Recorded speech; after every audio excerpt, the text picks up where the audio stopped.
Well, tá anar mhór ar mar tús gur smuotí duine bíarm a bhíine sinneam ceol ní meiste den gluniú naine na den néisteach naine lom a is anar mhór agus tá sé jazz a hantasil ar san dóid alín agus tá sé ionta táhairta dús mór bhean an Gradam Ceoil na níl mar an mré fuaire agus tá ggóladar galanta fir agus mré a henin ceol agus bhfuil crís acústí sa ceol. Áthas orm I seo eil bhí am jazz agam hana ag Gradam Ceoil blianta ó hin ach inis tá difriúr mór an nacht ar Bliana agus tá mé bróidir faoi. Anóra iontab mór tá. Well, I'm absolutely delighted. I couldn't believe it when someone rang me up and told me. I thought, oh, this must be wrong. So I was absolutely thrilled to get it, and I think it's great for singers, you know, even for maybe some more so for singers in the English language, because it is a TG4 programme.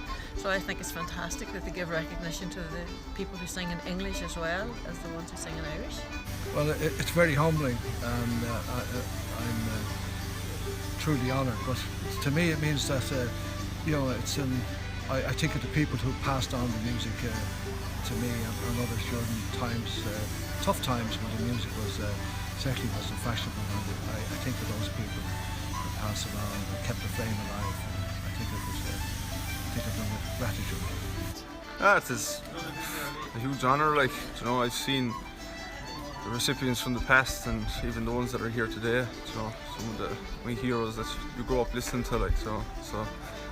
Get that kind of recognition from musicians, like that's who picked it apparently, like so. Yeah, that's a great honour, like, you know, for me.